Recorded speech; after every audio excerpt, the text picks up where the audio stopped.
everyone, welcome back to my channel Medicos Learn and Grow Up. Today's topic law of dissimilar. It is a topic of organ of medicine. It is important topic as an exam point of view.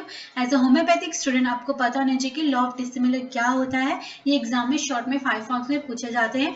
Then start करते हैं law of dissimilar which include aphorism 35 to 42 and law of dissimilar में क्या बताया गया है कि when two dissimilar diseases meet together in the same human body, three things can happen depending upon their strength. तो law of dissimilar में क्या होता है कि जब टू डिसिमिलर डिजीजेस एक सिंगल पर्सन में इंड्यूस होती है आती है सेम सिंगल जो सेम ह्यूमन बॉडी है उसमें दो डिसिमिलर डिजीज आती है तो क्या होता है three thing can happen depending upon their strength. जो डिजीज की स्ट्रेंथ होती है उसके डिपेंडिंग अपॉन पे three things can happen. First is the when the older disease is stronger. जब अगर ओल्डर डिजीज स्ट्रॉन्गर है न्यूअर वन से तो क्या होगा. एफोरिज्म 36 में बताया गया है कि the old disease repel the new disease. जब तो एक सिंगल ह्यूमन बॉडी में ये ह्यूमन बॉडी है जिसमें कि दो डिसिमिलर डिजीजेस एंटर हुई जिसमें कि जो ओल्ड डिजीजेस है वो स्ट्रॉन्गर है देन द जो न्यूअर वन है उससे ज़्यादा स्ट्रॉन्गर है. तो क्या होगा जो ओल्ड डिजीज रहेगी वो रिपेल कर देगी रिप्लेस कर देगी न्यू वन को उससे हटा देगी बॉडी से. The new disease can not affect the body. जो ओल्डर डिजीज रहती है वो जो न्यू वन डिजीज एंटर कर रही है उसे क्या कर देगी बॉडी से हटा देगी और न्यू डिजीज को बॉडी में अफेक्ट करने नहीं देगी. Example a strong chronic disease prevent a new acute disease from acting. अगर किसी को पहले से स्ट्रॉन्ग क्रॉनिक डिजीज है तो जो न्यू डिजीज एक्यूट डिजीज उसे होने वाली है वो उसे अब जो बॉडी में एक्ट नहीं करने देती है जो ओल्डर क्रॉनिक डिजीज है वो. तो ये old disease stay new disease not allowed to enter. जब ओल्ड डिजीज स्ट्रॉन्गर होता है न्यूअर वन से तो ओल्ड डिजीज स्टे रहती है बॉडी में रहती है और न्यू डिजीज को वो अलाउ नहीं करता है कि बॉडी में एंटर करे या बॉडी में अफेक्ट करे.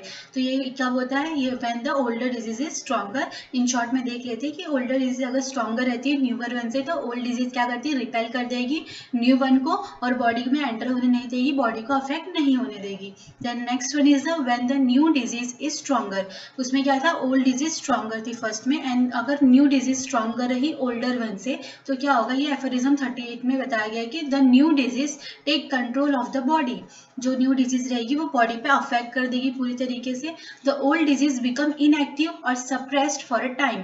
जब अगर जो ओल्ड डिजीज रहती है वो अगर वीकर रही स्ट्रॉन्गर से वीकर रही न्यू वन से तो न्यू वन क्या है स्ट्रॉन्गर है इसमें तो न्यू वन क्या करेगा बॉडी पे पूरा अफेक्ट कर देगा और उस टाइम के लिए जब तक ये जो न्यू वन डिजीज है तब तक ये जो ओल्ड डिजीज रहेगी वो इनएक्टिव हो जाएगी और सप्रेस्ड हो जाएगी for a time. After the new disease is cured.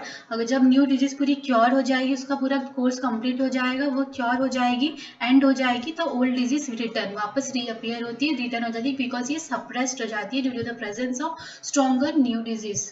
Then new disease dominate and old one hide temporarily. इसमें क्या होता है इन शॉर्ट में तो अगर न्यूअर स्ट्रॉन्गर रहता है तो न्यू डिजीज जो रहती है वो पूरे बॉडी पे एक्ट करती है और जो ओल्ड डिजीज रहती है वो हाइड हो जाता है सप्रेस्ड हो जाता है for the temporarily for the time के लिए और जब न्यू डिजीज क्योर हो जाती है तो जो ओल्ड डिजीज वापस रीअपियर हो जाती है.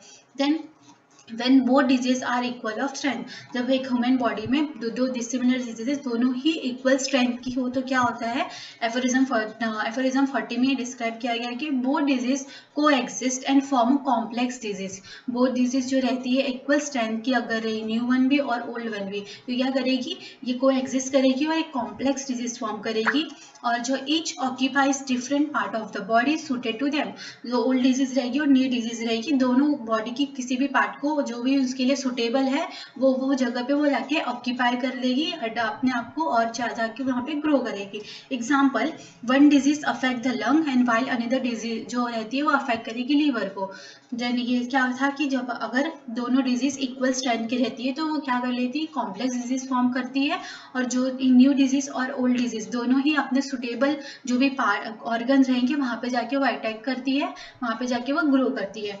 Both life together each in its own place. दोनों ही लाइफ टुगेदर दोनों ही उस एक सिंगल बॉडी में रहती है जहाँ दोनों मतलब मीन्स जो old disease and new disease है दोनों ही वो पर्सन में रहेंगी और जो भी उसका पर्टिकुलर प्लेस रहेगा जो उसको सूटेड ऑर्गन रहेगी उसमें जाके वो इन इट्स ओन प्लेस में वो रहती है. Life together each in its own place. That's it. ये था aphorism which include law of dissimilar, जो इंक्लूड करता है एफोरिज्म 35 to 42 में। इसमें क्या होता है, फर्स्ट कि अगर ओल्ड डिजीज इज स्ट्रॉन्गर रहा तो क्या होगा, then when the new disease is stronger and when both disease are equal strength की रहती है।